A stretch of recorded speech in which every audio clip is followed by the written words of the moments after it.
नमस्कार, मी स्नेहा तुमचं सगळ्यांचं खूप मनापासून स्वागत करते आपल्या चॅनलमध्ये।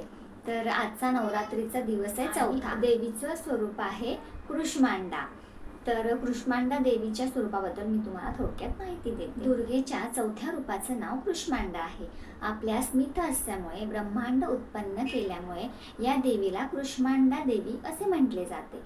संस्कृतमध्ये कृष्मांड्याला कुम्हांड असे म्हणतात। कुम्हांडाच्या बळी तिला अधिक प्रिय आहे, या कारणामुळे तिला कृष्मांडा म्हणून ओळखले जाते। नवरात्रीच्या चौथ्या दिवशी या देवीची पूजा केली जाते। या दिवशी साधकांचे मन अदाहत चक्रात स्थिर झालेले असते। या दिवशी अत्यंत पवित्र आणि अचंचल मनाकडे कृष्मांडा देवीला समोर ठेवून पूजा उपासना केली पाहिजे। सृष्टीचे अस्तित्व नव्हते तेव्हा या देवीनेच आपल्या स्मित हास्याने ब्रह्मांडाची रचना केली होती, म्हणून ती सृष्टीची आद्य शक्ती आहे। या देवीचे निवासस्थान सूर्यमंडळात आहे। तिचे निवास करण्याची शक्ती केवळ या देवीमध्येच आहे। तिचे शरीर सूर्याप्रमाणे दैदिप्यमान आहे। तिचे तेज आणि प्रकाशामुळे 10 दिशा उजळून निघतात। ब्रह्मांडात असलेल्या सर्व वस्तू आणि प्राण्यांमध्ये तेज केवळ या देवीच्या कृपेमुळे आहे। देवीच्या 8 भुजा आहेत। ही देवी अष्टभुजा या नावाने देखील प्रसिद्ध आहे। तिच्या 7 हातात क्रष्मंड, कमांडलू, धनुष्य, बाण, कमळाचे फूल, अमृत कलश, चक्र आणि गदा आहे। 8व्या हातात जपमाळ असून तिचे वाहन सिंह आहे। देवीला 8 हात आहेत, म्हणून तिला अष्टभुजा देवी असे म्हणतात। असे मानले जाते की सिद्धी आणि निधी देण्याची शक्ती तिच्या जपमालेमध्ये आहे।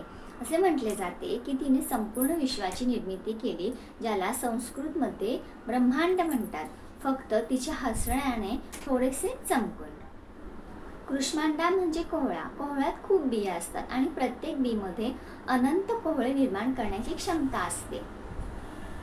हे पुनरुत्पादनाचे, निर्मितीचे आणि अनंत अस्तित्वाचे निदर्शक आहे। हे विश्वच कोहळ्याप्रमाणे आहे। कृष्मांडाप्रमाणेच देवीमध्ये समस्त विश्व सामावले आहे। ही देवीच आपल्याला निर्मितीची ऊर्जा देत असते। तर घटस्थापना म्हणजे काय? तर घटस्थापना किंवा कलश स्थापना, ज्यामध्ये कलश किंवा पाण्याने भरलेले भांडे आणि आंब्याची पाने, नारळ आणि इतर शुभ वस्तूंनी सजवलेले घराच्या प्रार्थनागृहात ठेवणे हे नवरात्रीचे प्राथमिक विधीपैकी एक आहे। महिषासुर या दुष्ट राक्षसावर देवी दुर्गेच्या विजयाचे स्मरण करण्यासाठी नवरात्र हा 9 दिवसांचे धार्मिक उत्सव आहे। प्रत्येक दिवस हा देवीच्या वेगळ्याच रूपाचा सन्मान म्हणून ओळखला जातो। शरीर आणि मन शुद्ध करण्यासाठी भक्त उपवास करतात। नवरात्रीच्या चौथ्या माळेचा रंग आहे नारंगी।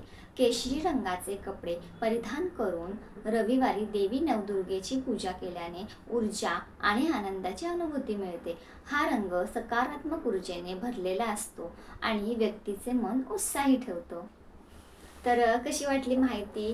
जर माहिती आवडत असेल तर नक्की चॅनलला सबस्क्राईब करा, लाईक करा, कमेंट करा आणि आपले व्हिडिओ रोज बघायला विसरू नका। धन्यवाद।